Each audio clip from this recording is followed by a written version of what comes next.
We are Sex Bomb! 1, 2, 3, 4! Are you telling me you built a time machine out of a DeLorean? Be excellent to each other. Party on, dude! I could do this all day. Here's Johnny. Hello everyone, this is Seth Estes with movie reviews no one asked for. This is my co-host, Jason Estes and Misty Estes. Hello. And before we get into this review, we all want to say Happy Star Wars Day and May the 4th be with you. We're filming this on May 4th. It's not going to come out on May 4th, but it's the day we're filming and it's Star Wars Day, so we will be celebrating It's accordingly. our shirts.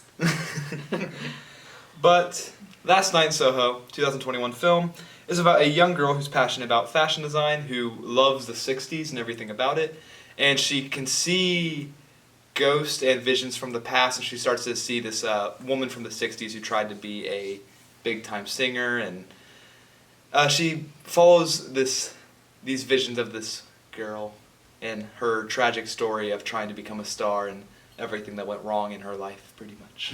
Yes. This was one of my most anticipated movies of last year. For me, it's because I love Edgar Wright and all the films he made, like Shaun of the Dead, Baby Driver, Scott Pilgrim.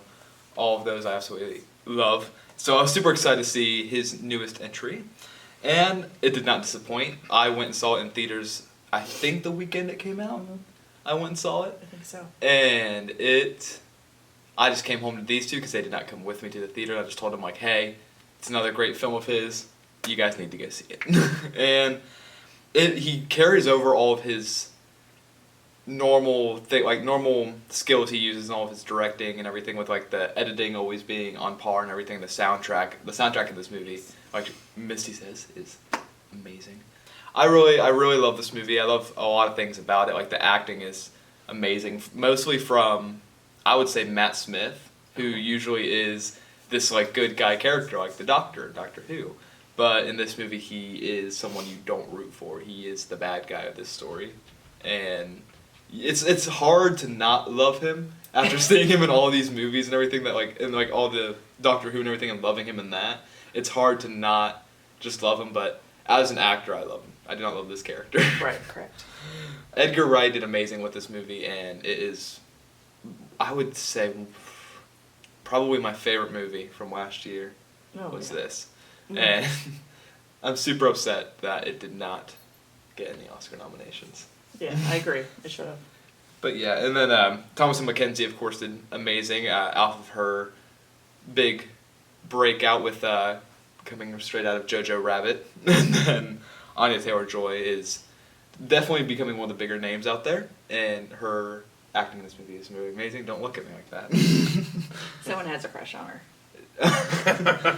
But yeah, I really did enjoy this movie. The soundtrack, though, is definitely a highlight, and the editing is a highlight as well. Like the scenes with all of the dead ghost of Sandy's past coming back to haunt Ellie. It's really like you can feel the tension, just like the anxiety that she's feeling. Like no matter where she goes out in public, she just sees these ghosts and these visions, and it's told really well, and I really enjoy that aspect of it.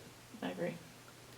I really liked it. Again, I like most of his films as well, and I think one great thing he does in the movies that he makes is the soundtracks that he does. He specifically takes the time to choose the music and make sure that the actors and actresses, I think, really know, like in Baby Driver, like especially, he's really big about finding the right music, and it's always great music. It's not like songs you wouldn't remember. It's really good music. The songs fit the scenes. Definitely fit the scenes in all of his movies, I believe. The actors and actresses did a great job. Thomasin McKenzie, who played Ellie, I love her. She plays in one of my all-time favorite movies, Jojo Rabbit, and she does a great job. Anya Taylor-Joy, she does a good job too. She's definitely got that trying to be like a 60s lounge singer, make it bigger to, be a bigger star. And then Matt Smith as that kind of, not a gangster, but kind of got that gangster feel, I don't know, which I love Matt Smith, again, being a huge Doctor Who fan. He is definitely one of my favorite doctors, and so I just absolutely adore him anyway, even though he is the bad guy in this. But I think Edgar Wright did a great job in kind of highlighting mental health and sexual exploitation of and the trauma that it causes in the individuals, especially like that's so relevant in the entertainment world. So I think he did a great job in that because it shows the trauma and the fear and even Sandy's fear and everything that she has in this movie and then the anger and then just basically her hopes and dreams just dying off. You see that and there's a lot of metaphors for that, I believe, in the movie. So I think it's a great movie. I definitely think it's good. I know that this is supposed to be his first horror movie, quote unquote. I don't see it as a horror movie. I think it's definitely more of maybe a suspense, not really a horror movie. But I think it's a great movie. I think the cast did splendid. I really like it. Splendid. Groovy. 60 groovy. Well, she's taking it all the way back to the 60s. So no, I agree with you guys. It was a good movie. Again, it was more suspense. I don't consider that a horror movie. I agree with Misty on that. Thomas and Mackenzie as Ellie did an outstanding job. Jojo Rabbit, yeah, we love that movie. It's a great movie. Mm-hmm. We'll review that at some point in time. But she was good in that movie. She was good in this movie. Anna Taylor-Joy did outstanding playing a 60s, like she said, a 60s singer, dancer, all that stuff she wanted to do, and how she was exploited. Matt Smith, you guys are a lot more Doctor Who fans than I am, but I get that creepy guy vibe. I don't really necessarily get the gangster vibe you guys feel from him, but I get the creepy guy vibe that he played that really well. I think that Michael, I don't know how you say his last name, but he played basically John, the love interest. I think he played the role really well. Misty made the comment that every woman should have a guy act like that. I mean, he was over the top romantic. He wasn't really romantic because I wouldn't be into that. It was more he listened and he kept trying. He wasn't scared off by her mental health or her when everybody else seemed like crazy. He was like, "Hey, just talk to me." No matter how many times she went crazy or tried to kill someone, he's like, "Hey, I was scared for you." I think if I watch somebody try to stab someone else with a pair of scissors, I'm like, "Hey, I'm not going to sleep next to you." So there's that. Yeah, that was just my personal. No, but he played the role of a really nice, guy or whatever. He played that really well. You can't overlook the creepy vibe from Terrence Stamp, who played the silver-haired gentleman. It's also General Zod in Superman. Yeah, he also has his Richard Donner role in the old Superman movies. Creepy guy in this movie, but yet you find out in the end, spoiler alert again, that he really was just trying to take care of the girls that were taken advantage of. He just also had a creepy vibe that kind of scared people away. But he did care for them. So overall, it was a very good movie. I'm going to give my little personal shout out to Edgar Wright. I think in my list of Edgar Wright films listed behind you there, I still think Shaun of the Dead's number one. Yeah, I have to go with that as my all-time favorite, even though that was his first movie.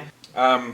Overall, Edgar Wright, yeah, we're big fans of his movies. So this was a very good movie. Probably my second favorite movie of his. It doesn't beat Shaun of the Dead. but it is up there as a really good movie. We'll probably do an Edgar Wright ranking at some point. Yeah. I just ruined it. I just gave my ranking. Probably all of the directors. Yeah. I did forget to mention though, one of my favorite scenes is the dance scene and the one shot with that and the going back and forth. Yeah, the hidden cuts. The hidden cuts. It was amazing. I love that scene. And just even Matt Smith doing that dance. It's just Wade in awesome. the water playing in the background. It was great. I did want to say that too. I didn't want to overlook that. I think Edgar Wright's known for his editing of movies, right? This movie was edited really, really well.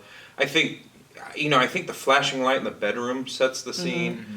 I think the way he edited all the ghosts towards the end of the movie, I thought the faceless ghosts spoke volumes. I know some people give it bad reviews for how the ghost played out, but I actually like the editing of it. Mm-hmm. I think the way he edited the movie all the way around, from the scenes, the Sandy and Ellie mirroring each other in different phases and stuff too. It was all done really well. So he did really good with the editing of the movie.